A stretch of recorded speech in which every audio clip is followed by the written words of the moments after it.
Metal Deck de Acesco, el entrepiso que se adapta a todo tipo de estructura en una presentación de Al Oído.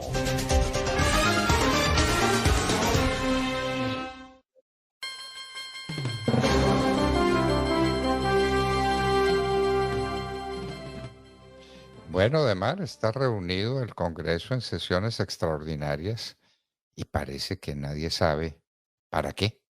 Lo dice el mismo Roy Barreras. Lo dice es que no tenemos los proyectos que ha anunciado el gobierno del presidente Petro. Entonces, ¿de qué se van a ocupar? ¿Del Plan Nacional de Desarrollo, que es todo menos que un plan de desarrollo? ¿Qué están haciendo en el Congreso y qué van a hacer en el Congreso en estas sesiones extraordinarias? Sepamos para qué están reunidos. Pues, doctor Fernando, citaron sesiones extraordinarias a partir del martes pasado y se pensaba que todo estaba listo precisamente para tramitar esos proyectos de reforma que Gustavo Petro todos los días anuncia como fueran el gran descubrimiento. Pues para sorpresa de absolutamente todos, en la plenaria del Senado, escuchaba de viva voz del senador Roy Barreras y presidente de la corporación decir que en la medida en que no estaban listos los proyectos para poder ser discutidos en las comisiones y posteriormente en la plenaria del Senado, pues no habría sesiones extraordinarias, sino después del 7 de marzo. Ha dicho que convocarían un mes, que probablemente antes, si alguna de las comisiones está lista para poder debatir Plan Nacional de Desarrollo, se haría esa convocatoria, pero que por lo pronto podían seguir los congresistas tramitando sus asuntos en el año electoral. Recordemos que este año, doctor Fernando, se elige gobernadores, alcaldes, concejales, diputados y miembros en el caso de Bogotá, de edilatos. Entonces, pues lo cierto es que lo citaron con un decreto que firmó Gustavo Petro desde el 7 de febrero al 15 de marzo, para nada, porque no hay proyectos, porque no se ha podido erradicar. El único que está caminando, o los únicos dos que están caminando por lo menos son el de cambio en el Código Penal, que es el que propone el señor Néstor Osuna, y por supuesto el de Plan Nacional de Desarrollo, que ese está plagado de todos los micos de todas las especies. Es sencillamente increíble. Un Plan Nacional de Desarrollo, doctor Fernando, que se está convirtiendo en una suerte de ley habilitante para Gustavo Petro. Ley habilitante, lo que quiere decir para darle facultades extraordinarias como legislador. Entonces Petro ya no se limita a gobernar y a gobernar por Twitter, que es como él gobierna, sino que quiere ser el legislador y que el Congreso se reúna solamente para darle facultades extraordinarias que están contenidas en el Plan Nacional de Desarrollo. Al fin, ¿cuántas facultades extraordinarias hay en ese plan? Porque es que conocimos un proyecto, lo estuvimos estudiando, pero ya nos dijeron que ese no era. Entonces, ¿cuál es? El Plan Nacional de Desarrollo, que por fin lo conocimos, doctor Fernando, trae, por supuesto, en este caso, 14 facultades extraordinarias para el presidente Gustavo Petro. 14. Lo que pasa es que en un error de técnica, los asesores de Gustavo Petro habían decidido poner artículo y facultad, y no un solo artículo que dijera en qué consisten las facultades. Todas las facultades están solicitadas hasta por 6 meses, donde trae una que llama muchísimo la atención y es la de posibilidad de darle facultades para crear, suprimir, eliminar, escindir, bueno, las capacidades que tiene Gustavo Petro respecto de la conformación del Ejecutivo, lo que significa que puede crear nuevas entidades, fusionar algunas, suprimir otras, pero lo que se sabe es que necesita crear muchas porque el Plan Nacional de Desarrollo las trae. Esas facultades extraordinarias de Gustavo Petro, doctor Fernando, llevarían a que él se convierta, por supuesto, en legislador, como lo hizo Juan Manuel Santos en su momento, por emergencia y urgencia de cumplirle a las FARC. El Plan Nacional de Desarrollo se convierte tiene dos pilares. El primero busca implementar todo lo que se acordó con las FARC, sobre todo en el capítulo agrario, y que no se había podido cumplir porque los trámites de ley no lo han permitido, porque hay demoras, porque es normal, porque un trámite empieza y depende de las ponencias, de los debates, de las audiencias públicas, de la plenaria, y esto es un tema, porque Colombia, doctor Fernando, es supremamente activo en el tema de crear normas todos los días. probablemente uno al final de una legislatura encuentra casi 600 nuevas normas en Colombia. Es una barbaridad. Y de esas normas nuevas en Colombia depende, por supuesto, que los trámites se puedan o no agilizar. Pues Gustavo Petro ha metido toda su artillería y busca que se le aprueben muchas cosas. Por eso él dice, bueno, ya que no pudimos la vía ordinaria en este periodo, vamos a hacerlo a través de una serie de facultades extraordinarias, que son 14, y en ese Plan Nacional de Desarrollo trae temas como, por ejemplo, el cambio en la prescripción adquisitiva del dominio que contempla el Código Civil colombiano. Y lo que aterra de esto es que es en materia rural y esa prescripción adquisitiva pasaría a ser de 3 años. Que es de 20, para que la gente que no está enterada lo sepa. La prescripción adquisitiva de la propiedad inmueble en Colombia es de 20 años. Hubo una reciente reforma, doctor Fernando, permítame, una reciente reforma y cambiaron la de 20 a 10 y la que es extraordinaria la de 10 y de 5 la ordinaria.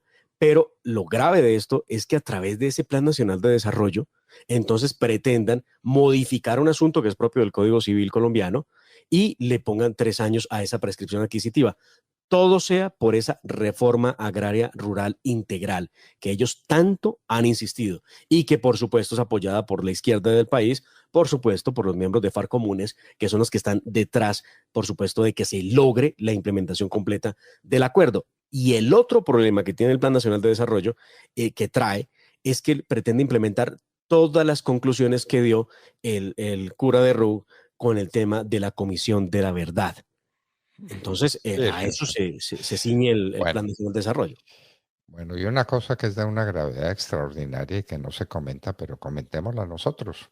Para eso tenemos que ser como somos, la verdad por encima de todo.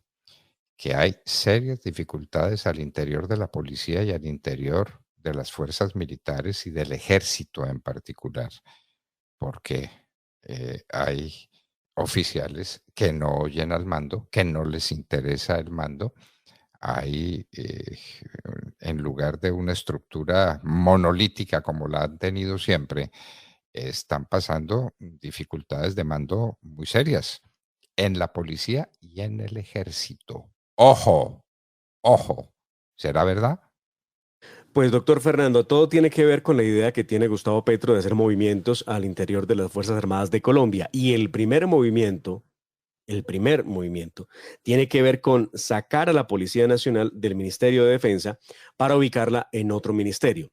Se ha hablado de que Petro en cualquier momento presentará proyecto para crear el Ministerio de Paz y Seguridad Ciudadana. Recordemos que eso es parte de lo que le sugiere el mismo Comisión de la Verdad. Y lo cierto es que no ha podido funcionar por ese lado. Seguramente si propusiera el tema le criticarían porque con todos los impuestos que estamos pagando, aparte de eso más gasto burocrático, no sería de buen recibo. Pero Y no la sería raro policía que no quiere, la policía no quiere salir del y Ministerio de la policía Defensa. no quiere salir del Ministerio de Defensa. Y eso ya lo tuvimos hace muchos años. Es que este salto, este cambio, esta naturaleza extraordinaria del gobierno de Petro no es sino un salto, pero en regreso, un salto hacia atrás. Ya tuvimos policía liberal y ya tuvimos policía conservadora, ya tuvimos policía dependiente de los ministerios que tienen una clara vocación política. Eso existió, eso Claro. existió. Y entonces intentó, la idea que tiene Gustavo Petro es pasar la policía para el Ministerio de Justicia, porque ya desde el Ministerio del Interior le habían dicho, si usted la pone acá, va a crear usted una policía política. Y recuerde que una policía política nunca es buena y de pronto mañana el gobierno es de otra tendencia. Entonces, no, una policía política no. Vamos al Ministerio de Justicia con la policía y la policía dice, no, no nos muevan. Pero además, ojo, no pueden ustedes hacer este movimiento mediante ni el Plan Nacional de Desarrollo que contempla, ojo, por eso digo, el Plan Nacional está lleno de micos. El Plan Nacional de Desarrollo contempla dizque, el análisis para poder sacar a la Policía Nacional del Ministerio de Defensa. Eso no le cabe en la cabeza a nadie. ¿Qué hace el Plan Nacional de Desarrollo hablando de mover a la policía de un ministerio a otro? Pero además, Ajá. la policía ya dijo que no quería salir del Ministerio de Defensa. Sabemos que Petro está insistiendo en el tema, inclusive pretende a través de una norma ordinaria, una ley ordinaria, poder hacer ese movimiento, pero ya se lo advirtieron. aunque la Constitución no lo dice expresamente, las Fuerzas Armadas están en la Constitución y la ubicación de ellas dependerá de un acto legislativo, más no de una ley ordinaria. Así que la cosa se va moviendo por allí. Al Gustavo Petro no le ha gustado la respuesta que le han dado, pero es lo que es. Bueno.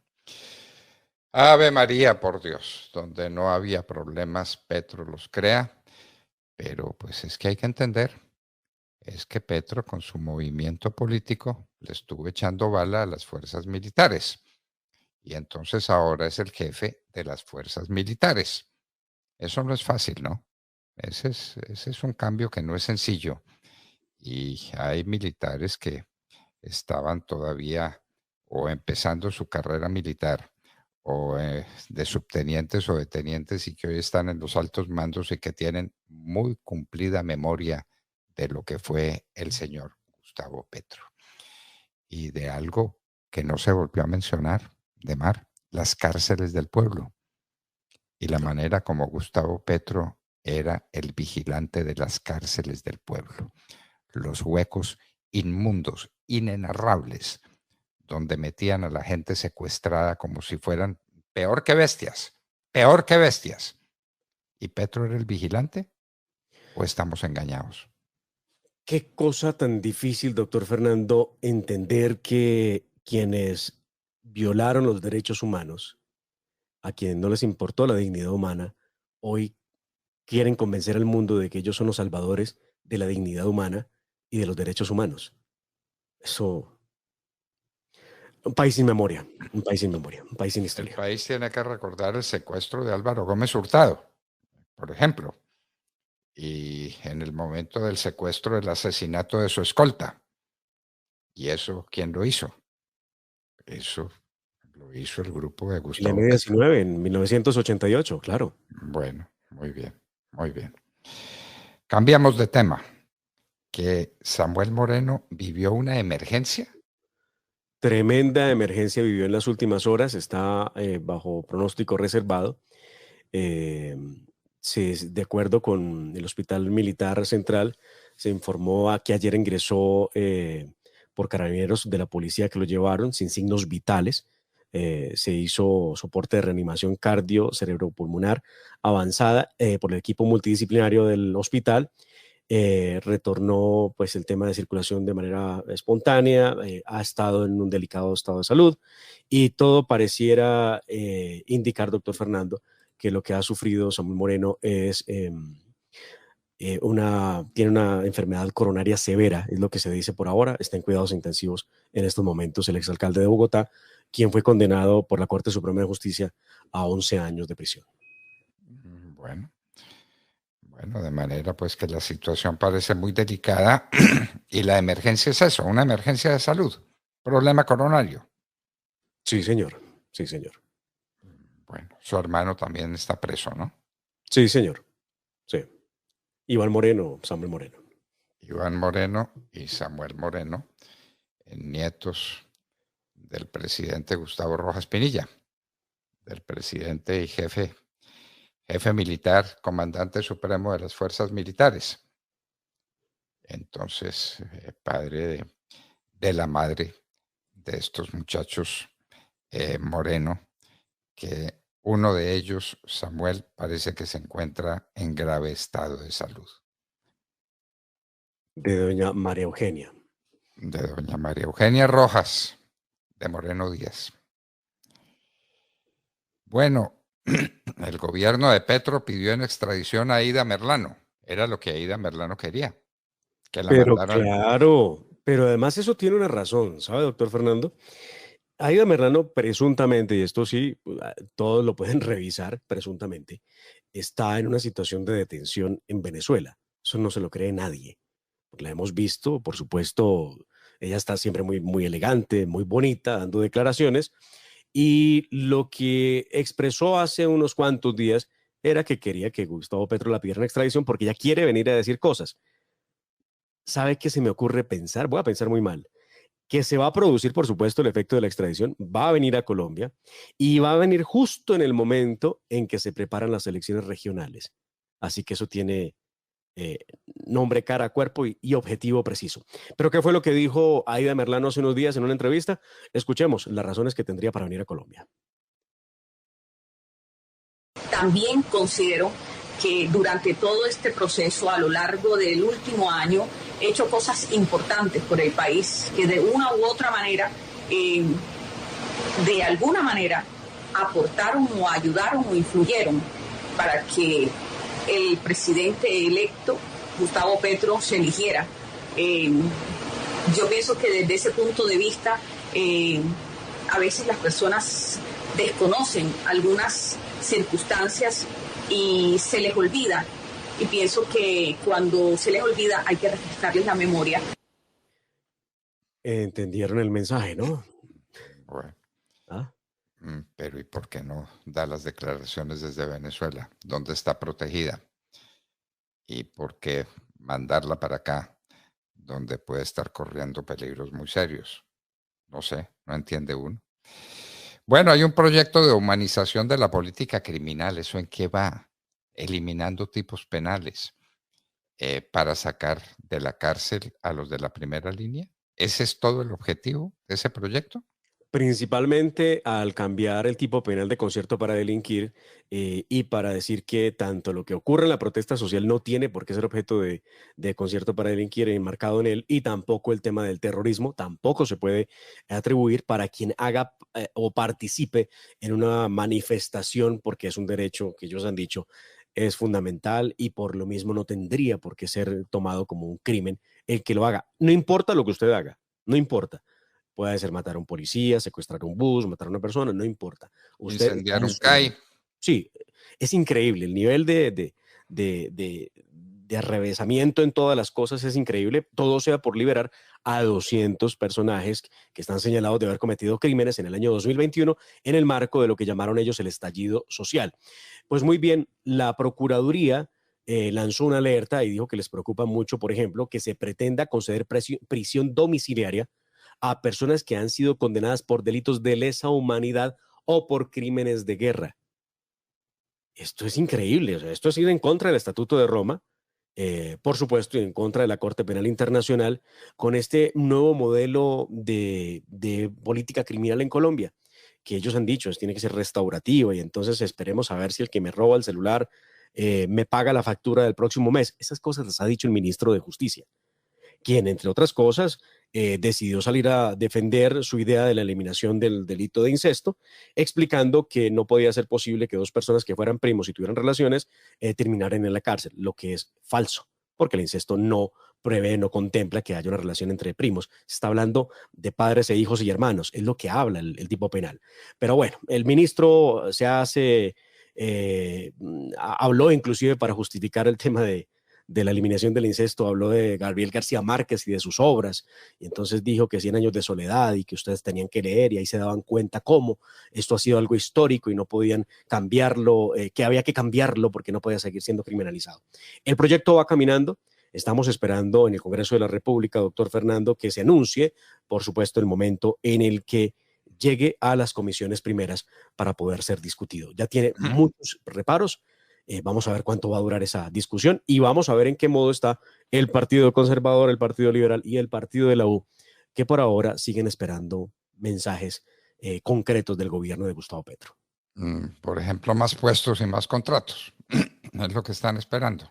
Esperemos que el presidente estructure el Ministerio de la Igualdad, porque puede que ahí haya una posibilidad, ¿no? Ay, María, por Dios. Entonces la reforma a la salud, ya no desaparecerán las EPS. Ya Gustavo Petro le dio gustico al expresidente Gaviria y entonces el expresidente Gaviria sigue muy contento, liderando con el Partido Liberal uno de los sectores que apoyan a Gustavo Petro en la presidencia de la República. Y Vaya, vaya, vaya. espere reunión extraordinaria próxima semana. No solamente la de la instalación de la mesa del ELN, que también es importante, sino la del Partido Conservador, que se sentarán a revisar y a definir cuál va a ser la posición que tome el partido en lo siguiente, a partir del 16 de marzo, cuando se reanuden las sesiones. Y si al fin mantiene o destituye a quien ha sido presidente del partido, ¿no? Así es. Así es, Mm, porque ahí nadie Pero, entendió qué fue lo que pasó. ¿Cómo es posible que una parte de las directivas digan que no y otra parte digan que sí? Ahí armaron un problema de la Madonna, no saben para dónde vamos. Lo cierto es que va a haber reunión y se van a tomar decisiones. Vamos a ver qué dicen. bueno, en fin.